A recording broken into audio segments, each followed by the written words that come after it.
자, 오늘 저와 여러분들이 함께 나누실 말씀은 신명기 8장 3절 말씀입니다. 함께 하나님의 말씀을 한 목소리로 같이 읽으시겠습니다. 너를 낮추시며 너를 줄이게 하시며 또 너도 알지 못하며 내 조상들도 알지 못하던 만나를 내게 먹이신 것은 사람이 떡으로만 사는 것이 아니요 여호와의 입에서 나오는 모든 말씀으로 사는 줄을 내가 알게 하려 하심이니라. 아멘. 할렐루야. 자, 여러분 한 주간 동안 평안들 하셨습니까? 네. 벌써 한 해의 마지막 주일 예배입니다. 올 한 해는 여러 가지로 참 힘들고 어려웠던 한 해로 기억될 것 같아요. 그렇죠? 그럼에도 불구하고 힘들었던 한 해도 이제 과거로 보내고 있습니다. 어려운 상황, 고난 중에 성경은 우리 성도들에게 무엇을 하라고 권면하죠? 어려운 상황 속에서 한번 볼까요? 야고보서 5장 13절 말씀 우리 한번 같이 읽겠습니다. 너희 중에 고난 당하는 자가 있느냐? 그는 기도할 것이요 즐거워하는 자가 있느냐? 그는 찬송할지니라. 아멘. 보세요. 사랑하는 동안 우리는 기뻐 뛸 듯이 정말 뛸 듯이 기뻐할 그런 일들을 당해서 즐거워하면서 지나가야 하는 그런 때를 만나기도 할 것이고 때로는 너무도 슬퍼서 힘들어서 무릎을 꿇고 울며 하나님의 긍휼을 구하며 지나가야 하는 때도 있을 것입니다. 2020년도 한 해는 아마도 후자였음이 분명한 것 같아요. 자, 여러분들은 어떻게 이 한 해를 크리스찬으로서 언제 보내고 계십니까? 우리 교회와 성도들에게는 올 한 해의 모든 일들은 우리를 더 낮추시고 우리의 의지할 분은 오직 예수 그리스도이심을 알게 하시면서 이끌어 오신 길들이었음이 틀림없을 것입니다. 성경은 우리 성도들의 모임인 교회를 에클레시아라고 합니다. 이 말은 바깥으로 불러내다라는 말이에요. 세상 바깥으로 불러내어진 사람들의 모임을 에클레시아라고 하는 것입니다. 그래서 교회에 속한 성도들을 이 세상에 속하지 않은 사람들이라고 하는 거예요. 성경에 보면 이런 말이 자주 나오죠. 그런데 교회 안에서도 이 세상의 가치대로 이 세상에 부여하는 명성과 성공, 부를 꿈꾸고 있는 사람들이 있죠. 그리고 그걸 복이라고 하는 사람들이 있어요. 그런 복을 따라가는 사람들이 있습니다. 그들은 외형적으로 교회에 속해 있을지 모르지만 그들은 한 번도 하나님의 은혜와 영원한 하나님의 나라를 경험한 적이 없는 사람들, 여전히 세상에 속한 사람들이 맞는 거예요. 광야에서 구약교회의 리더였던 모세를 따라가다가 불평하고 불만하고 그래서 이집트로 돌아가겠다고 했던 사람들은 도중에 다 죽었습니다. 그들은 영원한 약속이 아닌 자신들의 육신의 즐거움을 위해서 모세를 따라 나섰던 겁니다. 결국 그들은 약속의 땅에 들어가지 못하는 겁니다. 지금도 교회 안에서 세상의 즐거움을 구하고 따라가고 세상에서 잘됨을 복으로 여기는 사람들은 이 세상의 떡과 물질과 부와 세상이 주는 즐거움을 따라 하루하루를 쫓아가는 것이고 그들의 인생의 그 여정은 그 전이는 결국 영원한 죽음으로 끝나게 되는 거예요. 우리는 올 한 해만큼 인생의 여행길을 이렇게 걸어왔습니다. 한 해 동안 여러분들은 무엇을 위해 사셨습니까? 여러분들은 무엇을 위해 바쁘셨어요? 한번 여러분 생각해 보세요. 지금 여기 여러분들 가까운 가족 배우자들이 있죠? 올 한 해 여러분들은 가족들에게 여러분들의 배우자에게 어떤 분이셨습니까? 가까이 있는 가족들에게 한번 조용히 물어보세요. 나는 어떠한 사람이었니? 나는 어떠한 사람이었어? 아내가 남편에게, 남편이 아내에게 한번 물어보시라고요. 성경은 눈에 보이는 가족에게, 형제에게 잘못하면서 눈에 보이지 않는 하나님을 잘 섬길 수 있다라고 합니까? 그렇지 않죠. 가족들에게 많이 부족하셨을 겁니다. 한 해의 부족을 아시고 내가 많이 부족했습니다 라고 용서를 구하신다면 그분이 크리스찬이에요.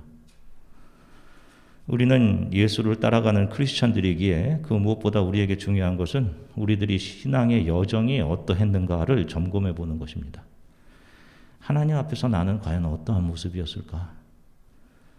나는 눈에 보이지 않는 영원한 하나님의 나라를 발견하고 나를 버리고 나의 옛사람의 죽음도 기뻐하면서 이 신앙의 길을 걸어왔는지.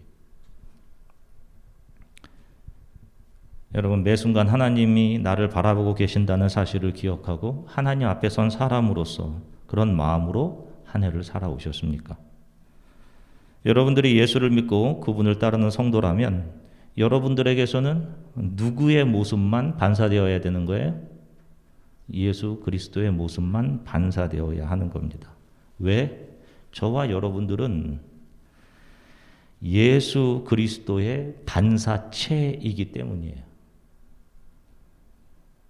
성도들에게는 잘함을 드러내고 무엇을 잘하는 것, 그리고 탁월함을 나타내는 것이 예수 닮음의 모습으로 나타나는 것이 아니라 매 순간 오만하고 이기적인 모습으로 아파하며 내가 잘못했습니다. 내가 잘못했어요.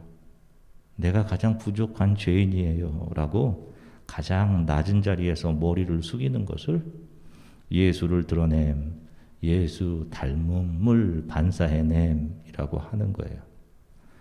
자기가 죽고 낮아지는 그 자리에서 성도는 세상 사람들에게 또 가족과 주위 사람들에게 예수라는 영원한 구원의 빛을 비추어내어 그들에게 영원한 생명을 보여줄 수 있는 겁니다.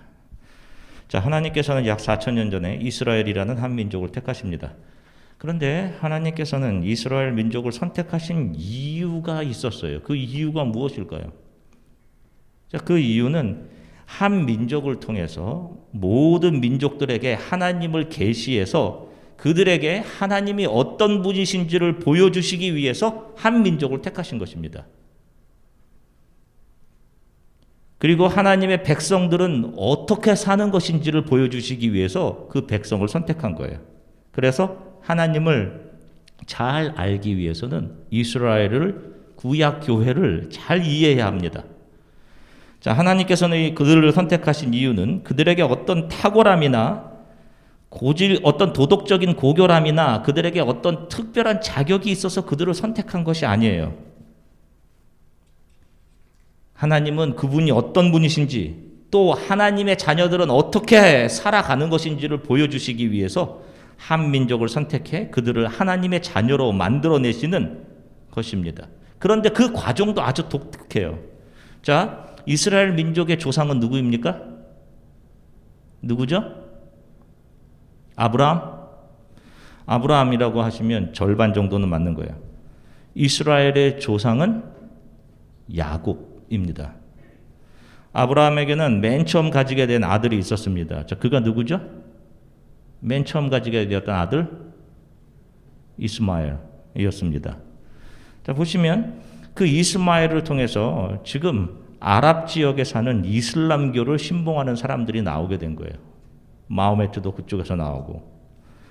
자, 그 아랍의 조상이 이스마엘입니다. 그리고 아브라함이 두 번째 낳은 아들이 누구죠? 이삭입니다.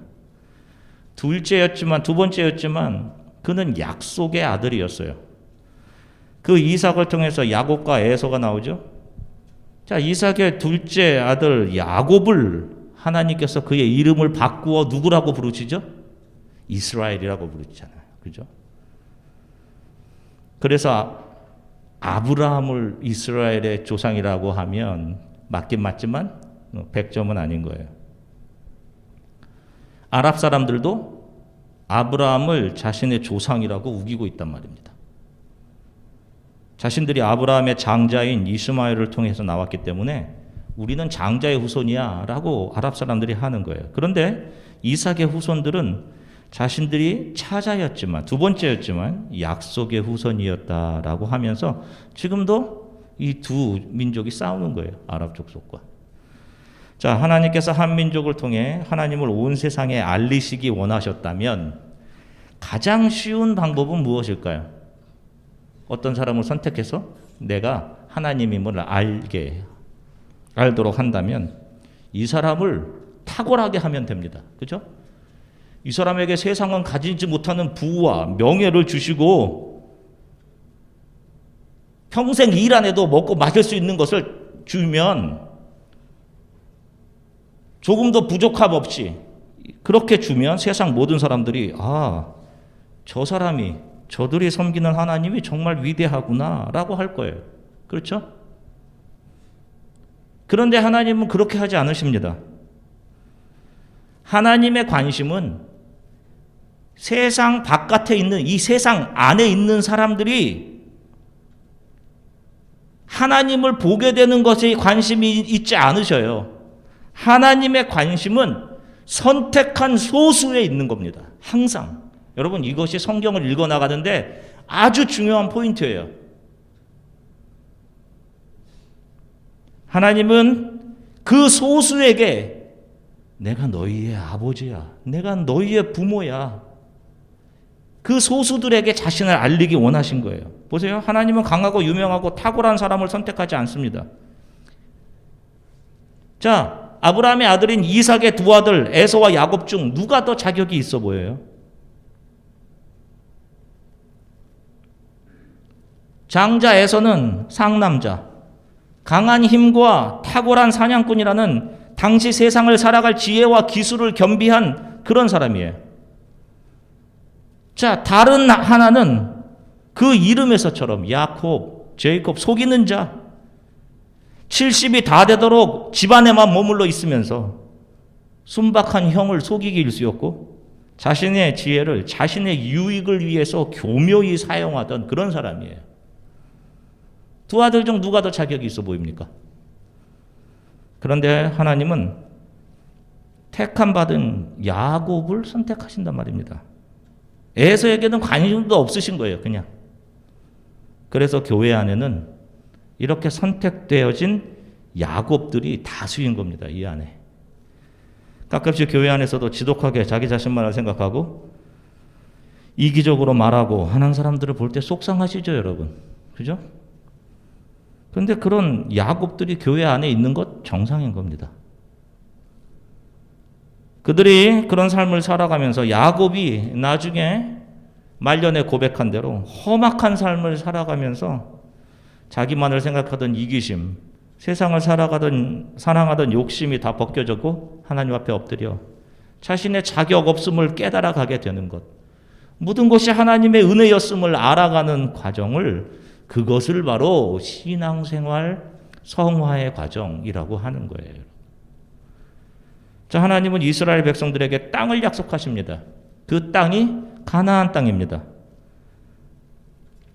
가나안 땅이라고 하면 가장 먼저 떠오르는 수식어가 있어요. 그 땅은 어떤 땅입니까? 어떤 땅으로 알고 계세요? 네? 젖과 꿀이 흐르는 땅. 수고할 필요가 없어요. 편하게 먹을 수 있는 음식을 얻을 수 있는 풍요로운 땅입니다. 그래서 아브라함은 당시 메소포타미아 문명으로 가장 화려했던 도시 중에 하나인 우르라는 대도시를 버리고 가나안으로 가는 거예요. 하나님이 이끄시는 대로 간 겁니다. 거기 가면 일 안 해도 먹고 살 수 있는 거야. 젖과 꿀이 흘러. 그런데 그 땅이 정말 젖과 꿀이 흐르는 땅이었습니까? 지금 팔레스타인 지역 가나안이라는 땅이 과연 이스라엘 백성들이 꿈꾸었던 젖과 꿀, 다시 말해서 먹을 것과 마실 것 걱정 안 해도 되는 그런 곳이었냔 말이에요. 그리고 하나님께서 약속하신 젖과 꿀이라는 것은 우리의 육신을 살리는 육신의 양식들, 수고하지 않아도 편하게 먹을 수 있는 우리의 육신을 살리고 즐겁게 해주는 그런 음식들을 말하는 것이었을까요? 그 땅에 들어가기 전에 하나님께서는 광야에서 이미 힌트를 주셨습니다. 한번 볼게요. 신명기 8장 3절 오늘 본문 말씀입니다. 같이 한 목소리로 다시 읽으시겠습니다. 너를 낮추시며 너를 줄이게 하시며 또 너도 알지 못하며 내 조상들도 알지 못하던 만나를 내게 먹이신 것은 사람이 떡으로만 사는 것이 아니요 여호와 입에서 나오는 모든 말씀으로 사는 줄을 내가 알게 하려 하심이니라. 아멘. 자, 우리가 생각하기에 없으면 살 수 없다고 생각하는 것들이 있어요. 물과 음식이 대표적인 것이죠. 그런데 하나님께서는 세상 사람들은 빵으로 사는 것이 맞아. 그런데 하나님의 자녀들은 그런 것으로 살지 않는다. 너희들은 하나님의 입으로부터 나오는 말씀으로 사는 거야 라고 말씀하십니다. 이것은 하나님의 말씀이 목숨보다 더 귀한 거야 라는 의미예요. 왜냐하면 그것은 영생으로 우리를 이끌어가는 것이기 때문입니다. 자, 하나님의 백성, 교회는 무엇으로 산다고요? 무엇으로? 세상의 음식이나 나를 만족하게 해주는, 나를 즐겁게 해주는 세상의 것들이 아닌 바로 하나님의 말씀입니다. 나를 살리는 것들, 그것이 빵이며 고기며 나의 입을 즐겁게 해주는 것들을 그리워하면서 하나님의 말씀을 따라가던 길에서 불평하고 당시 가장 화려한 도시 중에 하나인 세상을 상징하던 이집트로 돌아가겠다고 했던 사람들은 도중에 다 어떻게 되었어요? 고린도전서 10장 10절 말씀 같이 함께 읽으시겠습니다. 조상들 중에는 불평을 늘어놓다가 멸망시키는 천사에게 멸망당한 사람들이 있었습니다. 그러니 여러분들은 불평하지 마십시오. 보세요. 육신을 살리는 떡이나 음식을 그것을 쫓아 사는 사람들은 멸망을 당했습니다. 약속의 땅에 들어가지 못했고요. 그렇게 육신의 만족을 채우며 살아가는 사람들은 하나님의 약속 밖에 있다는 것을 말씀하고 있는 겁니다. 자, 저 지도를 보시면 자, 저곳이 바로 가나안 땅입니다. 자, 하나님께서 하나님의 백성을 상징하는 구약교회인 이스라엘 백성들을 저곳, 바로 저곳이 젖과 꿀이 흐르는 에덴과 같은 곳이라고 하시면서 저리로 인도해 가신 거예요. 저 작은 땅으로. 자, 저 땅으로 이끌어 가신 이유가 뭐라고 했습니까? 하나님이 어떤 분이신지를 오고 오는 교회들에게, 성도들에게 알려주시기 위해서, 그리고 하나님의 백성은 어떤 사람들인지를, 어떻게 사는 사람들인지를 알려주시기 위해서입니다. 그러니까 저 땅을 이해하지 못하면 하나님을 이해하지 못하는 거예요. 자, 다음 걸 보시면, 자, 저곳을 중심으로 세 개의 대륙이 주위에 있습니다. 아래로는 아프리카가 있고 오른쪽으로는 아시아, 왼쪽으로는 유럽이 있어요. 커다란 문명이 꽃피웠던 세 대륙입니다. 이집트와 바벨론과 헬라 제국이 나온 대륙들이 이 주위에 있었던 거예요. 그런데 이 제국들이 영토를 넓히려고 할 때마다 지나가야 하는 곳이 어디였을까요, 여러분? 저 땅입니다. 저 가나안 땅. 그러니 늘 전쟁의 길목에서 큰 피해를 입었던 곳이 저 땅이에요. 여러분, 사람이 밟고 지나가는 곳에 잔디를 깔아놓으면 잔디가 어떻게 돼요? 죽죠. 살 수가 없죠. 가나안 땅은 전 세계를 차지하겠다는 야망을 가진 제국들이 반드시 먼저 점령해야 하는 곳으로 늘 밟혔던 곳입니다. 하나님께서 젖과 꿀이 흐르는 땅을 주시겠다고 약속하신 땅이 저런 곳이었어요. 밟히는 땅. 게다가 하나님은 구약교회인 이스라엘 사람들에게 너희들 이거 꼭 지켜라고 율법을 주시죠. 율법에 의하면 제7일 안식일에는 어떻게 해야 되죠? 일을 해야 합니까? 할 수 없어요. 쉬어야 합니다. 전쟁을 하다가도 7일째 멈춰야 돼요. 그러면 어떻게 됩니까, 여러분? 죽는 겁니다. 세상의 눈으로 보면 망할 조건들을 다 가진 곳이 저 가나안 땅이고 이스라엘 구약교회 하나님의 백성들이었어요. 불쌍해 보이죠? 하나님 이게 뭡니까 도대체? 라고 항의할 만도 하잖아요. 이곳은 사람이 살 수 있는 곳이 아닙니다. 그런데 여러분, 이곳에서 만약에 사람이 살려면 어떻게 해야 돼요? 알렉산더나 징기스칸이나 로마 황제, 그보다 더 강력한 누군가가 여기를 지키고 있으면 되죠. 지금 저곳에 이스라엘이 살고 있어요. 아니, 누가 살게 하시는 겁니까? 누가? 하나님께서, 전능하신 하나님께서. 이 세상에 나타났던 그 어떤 제국과 황제보다 위대하신 하나님이 저것을 그들을 지키시는 겁니다. 여러분 아시다시피 1967년 6월 5일서부터 6월 10일까지 이스라엘 주변의 아랍 국가인, 다음 사진 보시면 저 주변이 다 아랍 국가예요. 이집트, 레바논, 시리아, 요르단, 이 네 나라들이 이스라엘과 전쟁을 벌입니다. 이 전쟁을 우리가 6.1 전쟁, 6.1의 기적, 정확하게 얘기하면 6.1의 기적이라고 이야기해요. 왜 6.1일까요, 여러분? 7일까지 가면 망하니까. 7일까지 가면 다 지는 거예요. 잡았던 총을 놔야 됩니다. 그럼 전쟁이 되겠어요? 100% 지는 거지. 그런데 모든 면의 열세였던 이스라엘이 이 전쟁에서 6일 만에 승리를 해요. 6일 만에 다 항복을 합니다.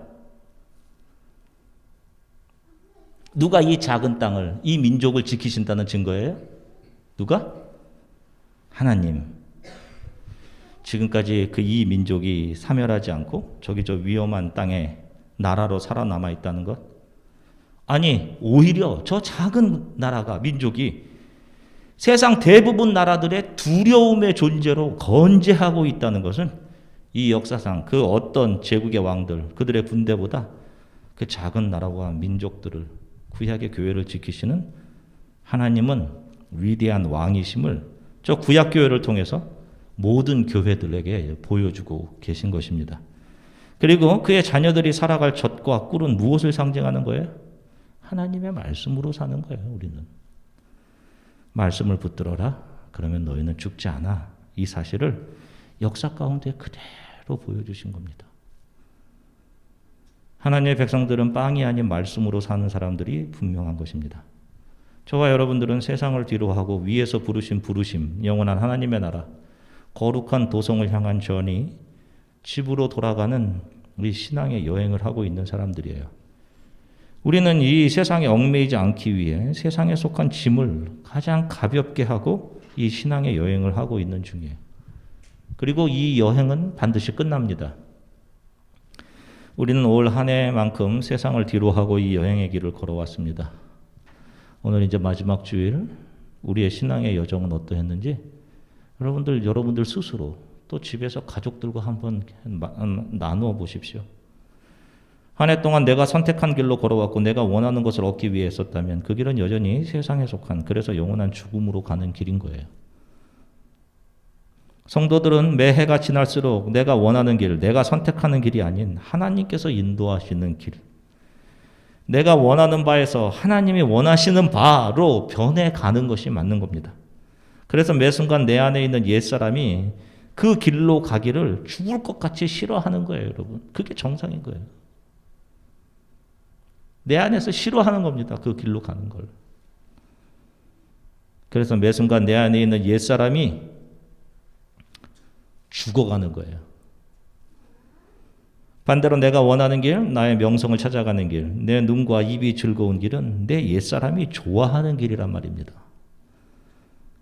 성도는 예수를 비추어내는 반사체입니다. 우리가 있는 곳에서 예수를 비추어내면 되는 거예요. 예수를 비추어내려면 내가 비추어지면 안 되겠죠. 내가 드러나면 안 되죠.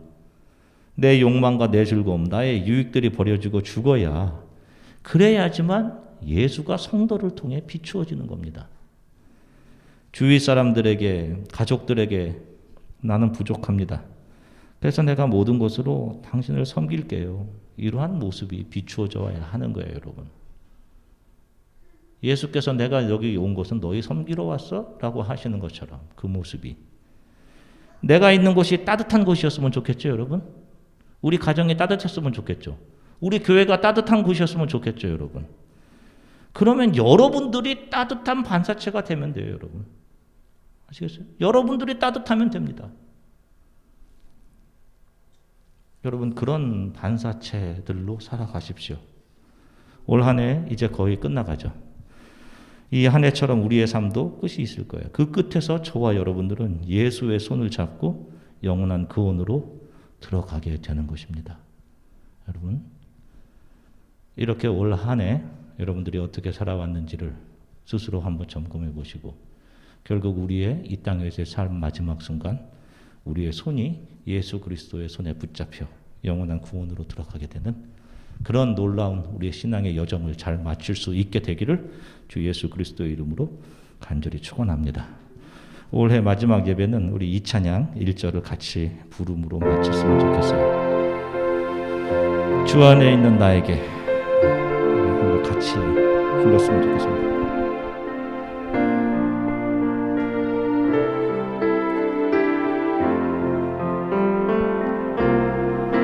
주 안에 있는 나에게 단 근심이 있으랴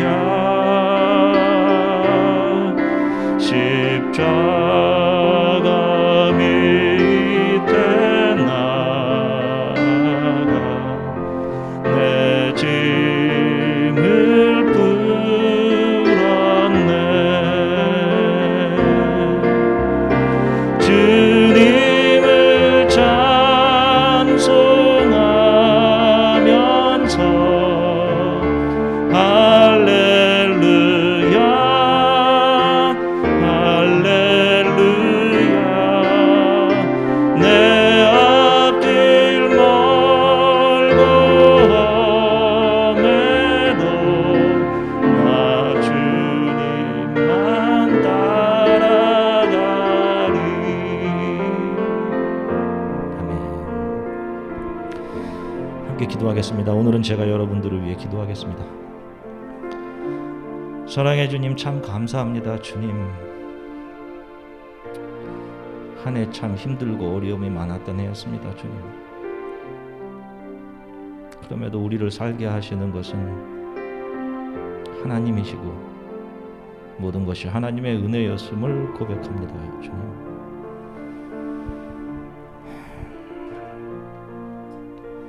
어려움 속에 있는 성도들을 긍휼히 여겨주십시오. 주님,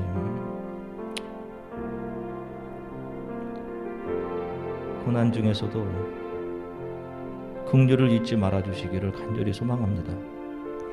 지금 우리를 놓으신 곳에서 우리 자신을 비추어내는 사람들이 아닌 예수만을 비추어내는 사람들로 살아가도록 우리 주 안에 교회 속한 성도들을 도와주시기를 간절히 소망합니다. 하나님, 우리 교회 성도들을 지켜주십시오. 주님, 온전히 믿음을 붙잡고 삶 속에서 믿음으로 살려고 애씁니다. 하나님, 세상이 이들을 넘어뜨리지 못하도록 성령께서 이들의 삶을 굳세게 지켜주시기를 간절히 소망합니다. 주의 얼굴을 그들로 향하여 들어 비추시고 하나님 은혜로 그들과 함께 해주시고 그들을 붙잡아 주시기를 기도합니다. 그래서 그들을 통해 한없는 주님의 은혜와 사랑이 삶으로 흘러가게 하시고 그들을 주위에 수많은 사람들이 예수 안에서 영원한 생명을 얻게 되는 놀라운 일들이 우리 성도들의 삶에서 일어나도록 하나님 도와주시기를 간절히 소망합니다. 주님, 모든 상황 속에서 어떤 상황 속에서도 주님을 찬양하고 감사하는 성도들이 되게 하시고 우리를 있게 하신 곳에서 쓰러지지 않고 주를 비추어내는 일들을 계속할 수 있게 되도록 이들에게 힘주시기를 간절히 소망합니다. 우리의 앞길이 험하고 험해도 주의 손을 붙잡고 주만 따라가는 성도들의 삶이 되게 해주시기를 간절히 소망합니다. 어려움 당한 성도들에게 하나님 위로가 되어주시기를 소망하고 아파서 누워있는 성도들을 만져주셔서 함께 모여서 같이 예배드릴 수 있는 시간들을 허락해 주시기를 간절히 소망합니다. 주님께서 일터를 허락하시고 사업을 하게 하셨사오니 그곳에 있어서 그곳에서 예수 그리스도를 비추어내는 역할을 온전히 감당하도록 붙잡아 주시고 지켜주시기를 간절히 소망합니다. 감사드리며 주 예수 그리스도 이름으로 기도드립니다.